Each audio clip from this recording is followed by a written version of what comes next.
Bueno, muy bien, continuamos con nuestro espacio de Acción San Juan y ya estamos con nuestro primer invitado, Claudio. El primer invitado del envío 243 de Redacción San Juan es Mario Hernández. Mario Hernández, gerente de Desarrollo Sustentable de Los Azules, es geólogo, tiene más de 25 años de trayectoria en la industria minera.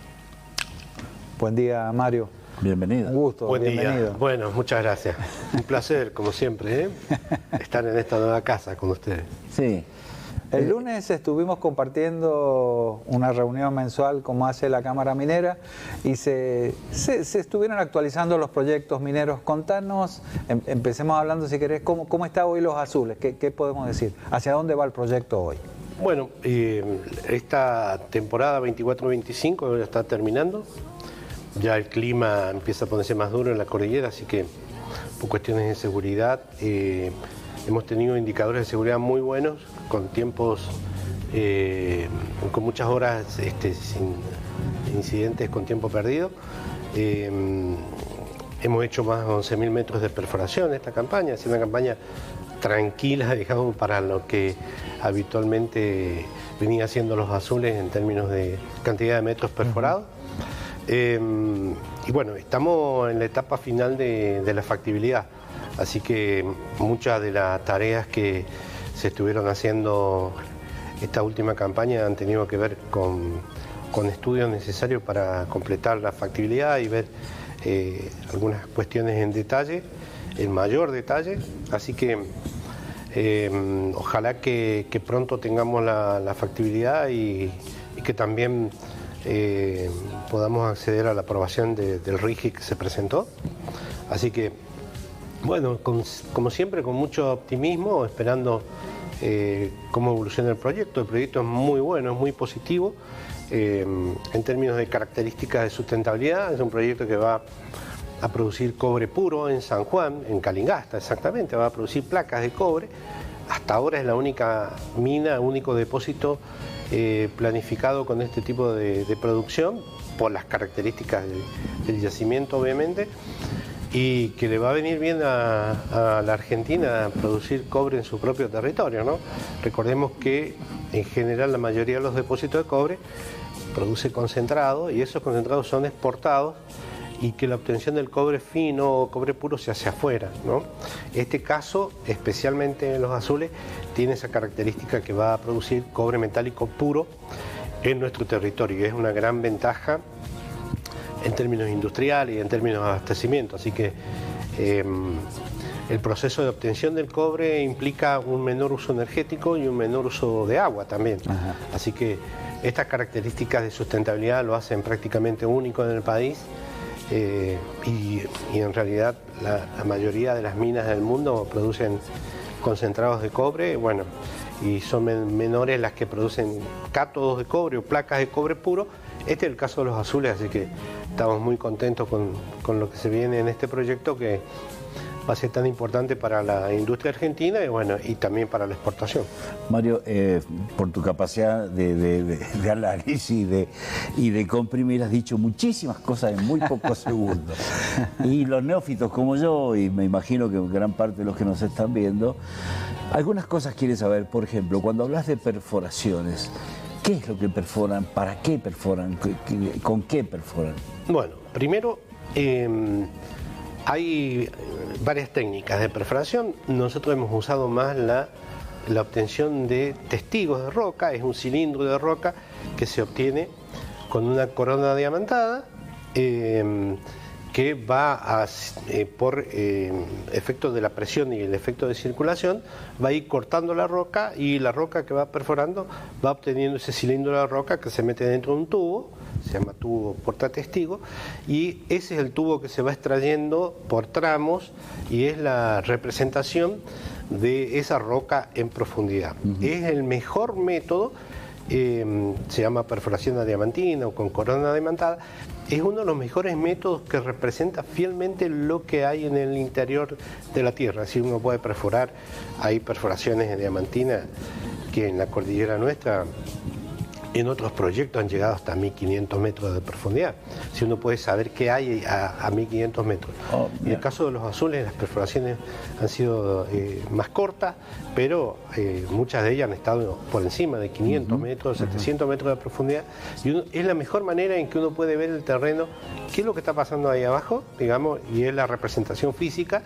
Ese material se utiliza para ser analizado químicamente para saber qué cantidad de metales hay, y también esa misma muestra se utiliza para hacer los ensayos metalúrgicos, que es la manera en que nosotros, de ese mineral, es la representación de cómo nosotros ese mineral lo vamos a tratar para extraerle los metales, ¿no? Entonces es todo un proceso. Claro, porque me imagino que el cobre no estará solito, tendrá otras cosas ahí. Sí, en general sí, pero depende, los metales que uno va a obtener dependen mucho del proceso metalúrgico que uno le va a hacer, ¿no? Claro. Por ejemplo, en una mina de oro y plata uno va a lixiviar con cianuro de sodio para obtener el oro y la plata, y también va a llevar otros metales. En el caso del cobre se lixivia, pero con una solución al 1% de ácido sulfúrico, es decir, lleva 1 litro de ácido sulfúrico por cada 100 litros de agua. Entonces, no usa cianuro. No usa cianuro. Bien. Porque la manera en que se presenta el mineral de cobre es soluble en solución ácida, Bien, ¿no? bien. Al contrario de la lixiviación de cianuro, que debe darse en un medio muy alcalino. Muy ¿verdad? alcalino, claro. Entonces, los procesos se parecen. De hecho, la técnica de pila de lixiviación, que es lo que piensa utilizar los azules, se parece mucho a lo que nosotros, por ejemplo, hacíamos en Gualcamayo, que también teníamos una pila de lixiviación, que es distinto al valle de lixiviación, que es otro tipo de proceso, pero que en definitiva el concepto es agua que cae, agua que va a parar a la planta de proceso. Entonces, todo ese proceso de lavado que tiene el mineral con solución ácida va a disolver el cobre y lo va a llevar hacia la planta de proceso. Entonces, esa es la razón por la cual, cuando se obtienen metales por lixiviación, la obtención en el lugar es del metal. Claro. Por eso en las minas de oro y plata se obtiene la barra de metal doré, en este caso con el cobre por electroobtención, es decir, esa solución rica de cobre, cuando llegue a la parte donde con electricidad se puede precipitar el cobre metálico, sí, y generar lo que se llaman cátodos de cobre. Sí. Ese cobre disuelto va a fijarse en un ánodo, es un proceso de electrólisis, y va a precipitar cobre puro. Esa precipitación en placas de alta pureza, 99.99% de pureza, es cobre ya industrializable. Así que esas planchas, que pueden pesar 80, 90, un poquito más de 100 kilos cada una, son las que se enfardan y se transportan para la utilización en la industria, ¿no? Dos preguntas relacionadas con eso. ¿El agua que se utiliza se recircula o se desperdicia? ¿Qué se hace con Bueno, esa agua? esa es una de las grandes ventajas, y cuando yo dije... Ahí estamos viendo un equipo de perforación. Ajá, justamente. Justamente lo que estaban escribiendo. El agua que se utiliza en el proceso de lixiviación va a trabajar en un circuito cerrado. Y esa es una de las grandes ventajas, en que para producir la misma cantidad de cobre entre una mina que va a generar concentrado con una que va a generar placas de cobre, el consumo de agua es el 20%. Es decir, hay una gran reutilización del agua, un gran aprovechamiento, y ese proceso de recirculación en circuito cerrado genera un uso eficiente del recurso hídrico. Y por otro lado, al no ser necesario moler la roca a tamaño harina o a tamaño impalpable, sino solamente triturar, porque con ese tamaño de casi 1 pulgada es suficiente para extraer el cobre, hace que el consumo de energía sea más bajo, porque no es necesaria tanta energía para romper el mineral. ¿Por qué se muele el mineral? Porque hay que llegar a la estructura cristalina de las sustancias que contienen metales para poder extraerlos. Claro, más superficie de contacto. Claro, en el caso del proceso de lixiviación, como en general son minerales redepositados, esos redepósitos se dan en la superficie de la roca. Entonces, con fragmentarla, digamos, alcanza para el proceso de extracción. Esa es la gran ventaja. En los minerales de oro pasa igual, ¿no? No es necesario moler el mineral, salvo que sean minerales más refractarios y se produzcan por flotación. En el proceso de oro también solamente se tritura silixivia. En Bien. el caso de minerales de cobre también. Bien. Y es caso de depósitos más bien oxidados, ¿no? Decías que es el único proyecto que va a producir chapas de oro puro, de cobre puro. Va a producir placas de grado A, industrialmente conocidas como grado A, que indica que son 99.99% por eso. Es cobre puro, sí. Bien, y es la única en la Argentina que va a producir así. Hasta ahora sí, si bien hay otros depósitos que tienen niveles de enriquecimiento secundario. El proceso es gracias a que el depósito de los azules es un depósito muy rico en enriquecimiento secundario. Bien, claro. Para pasarlo en limpio, ¿qué es el enriquecimiento secundario? Es cuando yo estoy en un medio donde hay mucho cobre expuesto cerca de la superficie, los agentes atmosféricos van a generar aguas ácidas, esos minerales se van a disolver naturalmente, ¿no? Y esas aguas ácidas, cuando van y se depositan en las zonas profundas, redepositan el cobre, es decir, por eso se llama enriquecimiento secundario. Es la naturaleza misma la que lo ha disuelto en la superficie y lo ha concentrado. A la mente el río Pelambres. Por ejemplo, claro, el arroyo Turquesa, que es un arroyo muy rico, muy rico en sales de cobre, por eso el color. Claro. Imaginemos que ese arroyo Turquesa llega a un lugar que se deposita y ahí se va a precipitar el cobre. En este caso creo que sería la Laguna Blanca. Así que por ahí en 100, 200.000 o 1 millón de años tenemos un depósito de cobre nuevo en Laguna Blanca, porque en el fondo el proceso de enriquecimiento secundario cumple con esas etapas, ¿no? Me queda claro que va a haber un proceso de industrialización del cobre en la misma. Eso obviamente va a generar un valor agregado al producto que se va a sacar. Sí, en realidad ya está listo para la industria, ¿no? Entonces, sí, el proceso de obtención es llegar a cobre puro por lixiviación, así que es muy interesante esto para los sectores industriales, porque recordemos que la Argentina es uno de los países que industrializa cobre. Hay industria argentina que produce cables de cobre para minería subterránea, por ejemplo, ¿no? Y entonces hay una industria muy fuerte, hay una industria de matricería que utiliza mucho cobre, es decir, ellos van a tener... y los que hacen los ramales de los autos. Por ejemplo, ¿no? Recordemos que San Juan fue una provincia tuvo una fábrica muy importante. Muy reconocida, digamos, en términos de autopartes, ¿no? Me parece que hay una industria argentina que se va a recuperar porque va a tener cobre sin necesidad de pagar importación, ¿no? Mario, ¿por dónde va a sacar el cobre? ¿Por acá, por San Juan, la logística? ¿O por la Chapetona? Bueno, ¿o qué están pensando al lo menos? que está pensado en la factibilidad es el uso de puertos argentinos para los excedentes, más allá de lo que consume el mercado interno, los excedentes se van a exportar por... ¿Tren, camión? Por tren. Por tren hasta el puerto y después en puerto... Saliendo desde Albardón, Mario. Es muy probable, sí. Hoy día el punto de conexión es ese.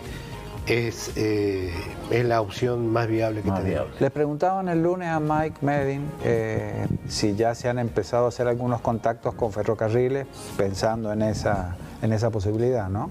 Sí, yo creo que con el tiempo, con la cantidad de depósitos que tiene la cordillera, con el tamaño, la vida útil de los depósitos, que muchos de ellos son yacimientos, es decir, lo que se viene como ya un camino trazado, me parece que la red ferroviaria tiene que extenderse a los valles cordilleranos. Hace falta, ¿no? Eso como política de Estado, ¿no? Sí, porque no es lo que ya está descubierto, sino también incluir lo que se va a descubrir. Claro. Nosotros estamos en una faja cordillerana muy rica en términos de depósito de cobre. Veamos lo que pasa en el lado chileno y vemos el tamaño de activos de cobre que hay. Nosotros estamos como recién iniciando el camino. Yo estoy seguro que van a aparecer nuevos depósitos. Hace poquito los vecinos nuestros, digamos, pues nosotros estamos en una zona donde está Pachón, Taltar y están los azules.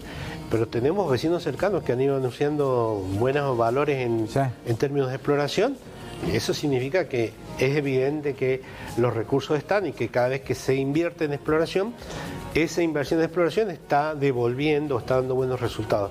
Así que nosotros somos exploradores, nacimos como exploradores, somos optimistas, pero porque hay también las condiciones geológicas, estructurales, de roca, más cuando se puede dar la formación de este tipo de depósitos que explicaba recién, que son depósitos que tienen componentes de producción y de sustentabilidad y ambientales muy favorables. Entonces yo creo que hay más depósitos como este en la cordillera y hay que buscarlo, hay que invertir, pero también hay que pensar que cuando los proyectos van avanzando, cada vez se va invirtiendo más, ¿no?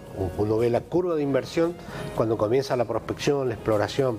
Cuando esa exploración ya llegamos a exploración avanzada, donde estamos haciendo estudios para la factibilidad, para la ingeniería y todo lo demás, vemos cómo el salto de inversión año a año se va haciendo cada vez más grande. Claro. Y eso hay que sostenerlo también, ¿no? Claro. De hecho, la Argentina probablemente en el último año estuvo recibiendo prácticamente cerca de 500 millones de dólares de inversión únicamente en exploración o en exploración avanzada. Así que más allá de la inversión que pueda recibir los mismos minas en producción para ampliaciones o el capital de sostenimiento. Es decir, sigue entrando mucho dinero a la Argentina. Obviamente que para construir un proyecto va a ser necesaria la entrada de mucho más dinero, ¿no? Mario, estás a cargo del área de desarrollo sustentable de Los Azules. Sí, soy gerente de sustentabilidad. ¿Y sí. cómo se trabaja? Bueno, es un área que tiene muchos aspectos. Por ahí el aspecto que más sobresale es el aspecto social, uno de mis focos, digamos, principales, y esa es la razón por la cual desarrollo mucho trabajo en la comunidad del departamento de Calingasta. Descubrimos desde Villanueva, Puchuzum, Villa Corral, Villa Calingasta, y nos vamos para el sur, La Isla, Hilario, Tamberías, Sorocayense, Barrial y Villa Pituyo. Es decir, todo el corredor que cubre, la población está distribuida en el valle, tanto del río Castaño, partecita en el valle del río Calingasta y la mayor parte en el valle del río Los Patos, hace que la riqueza hídrica haya concentrado la población en la ribera del río, ¿no? Entonces, lo que se utiliza para producir es justamente la llanura de inundación del río. Es más fácil levantar el agua y regar.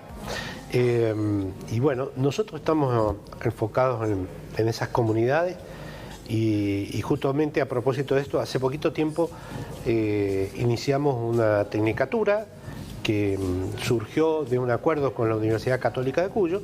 Es una diplomatura, para ser precisos, que es una diplomatura en control de calidad en la construcción. Me ha pasado en mis épocas cuando tuve que construir otras minas, que hay que traer gente que haga control de calidad de otros lugares porque por ahí San Juan tiene poca gente o no tiene. Entonces la idea es preparar en la comunidad gente que haya terminado la escuela secundaria o que tenga conocimiento de construcción, prepararla para que haga control de calidad. Y eso, si bien es un cupo de 30 personas, me parece que es una buena experiencia para ir generando mano de obra calificada, pero en el lugar donde están los depósitos. Quiere decir que el proyecto va a generar en la zona de Calingasta un impacto en materia de mano de obra espectacular. Ojalá que sea así. Me da la impresión. ¿De dónde va a buscar recursos humanos? Bueno, lo que pasa es que la inversión que nosotros hagamos en términos educativos va a ser proporcional a la cantidad de inserción de trabajadores. Claro. Por eso nosotros este año tenemos 13 iniciativas. El año pasado tuvimos 8 iniciativas educativas básicamente, con 894 personas. Este año tenemos más iniciativas educativas. Ya lanzamos la primera, que fue esta diplomatura con la Universidad Católica. Tenemos una de energías renovables, es lo que se viene. El cobre va a necesitar mayor cantidad de energía renovable. Los Azules tiene un trazado de neutralidad de carbono para el 2038 y llegar al carbono cero. ¿Con parques solares? Y la provisión de energía va a tener que venir de renovables, mayormente solar, pero tenemos uso continuo de energía, así que estamos viendo el abastecimiento de energía renovable. Recordemos que es la hidroeléctrica, es eólica. Obviamente que San Juan está en el lugar de mayor potencialidad de energía fotovoltaica, así que se viene también junto con la minería esa etapa de inversión en la generación renovable, ¿no? Va a haber mayor consumo y por lo tanto hay que generar más. Esto implica también una actualización, digamos, un ajuste o una ampliación del sistema de energía, de distribución de energía a nivel país, a nivel regional también.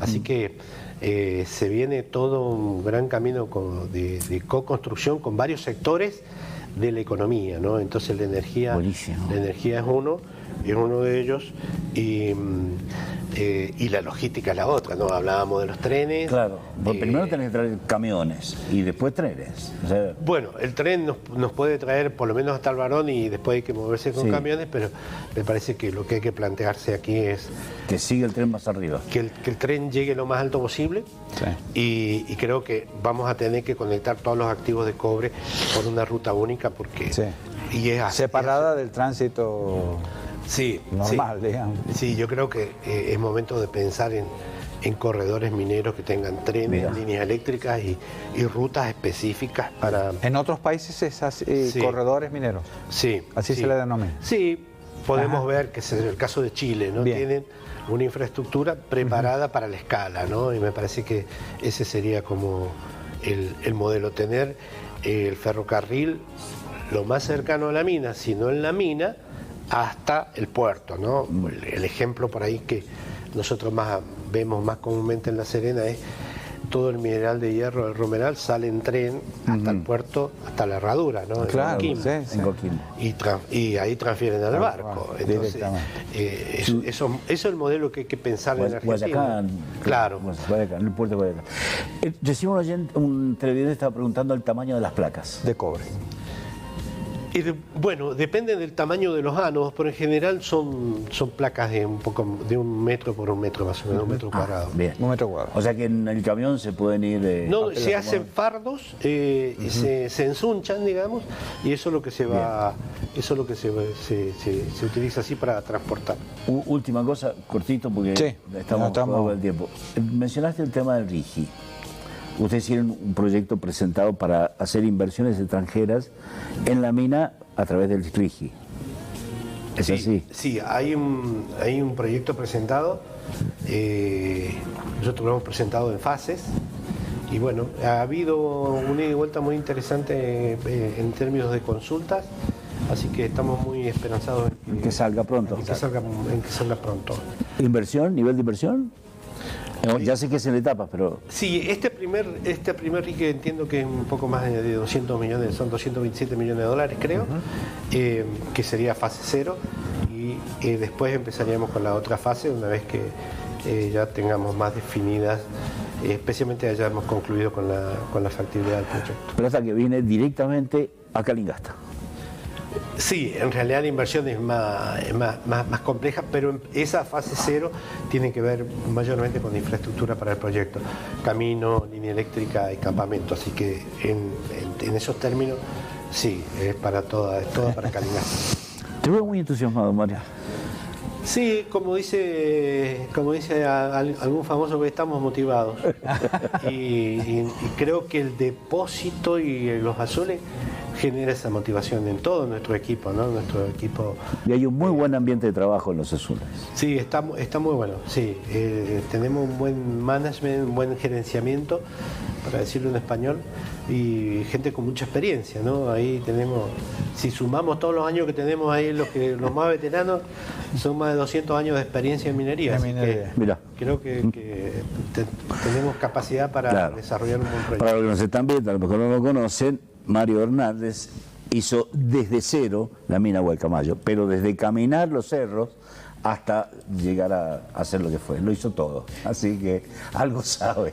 Sí, tuve la suerte también de trabajar en otros lugares. Para mí la experiencia de Santa Cruz también, construyendo y poniendo en producción una mina, fue muy importante, y últimamente también trabajando en Catamarca, también estuve haciendo exploración en Salta, pero obviamente que mis 23 años desarrollando un activo en Hachal fue por ahí la experiencia de vida más interesante en términos constructivos, en términos de hacer de la minería una construcción social, ¿no? Claro. Que fue un poco el eslogan que tuvimos a través del tiempo, de incorporar a la comunidad, que la comunidad esté informada, que conozca bien el proceso.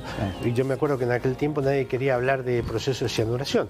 Claro. Había como un mito, y nosotros salimos a hablar abiertamente y explicamos bien, y después llevábamos a la gente a la pila de la exhibición, nos parábamos al lado y explicábamos ahí, que veíamos que se podía hacer de manera segura y de manera estable en términos ambientales y en términos de sustentabilidad. Así que me parece que a partir de ahí empezaron a caer muchos mitos. Y bueno, y nada más allá de que lo contaba yo en ese momento como vicepresidente de la compañía, lo contaban mis compañeros de trabajo, la mayoría de ellos cachalleros, que trabajaban en la planta o que trabajaban en el proceso. Así que eso generaba mucha confianza operativa trasladada a la comunidad, ¿no? Entonces fue una buena experiencia, es verdad. Bueno, Mario, muchísimas gracias por Mario, habernos acompañado hoy. No, gracias a ustedes. No, me han quedado 11 iniciativas para contarles. Bueno, pero después lo hacemos en otro momento. Cuando ustedes lo consideren. Va a ser un placer, va a ser un placer. Bueno, muchas gracias, muy amables. Gracias por todo.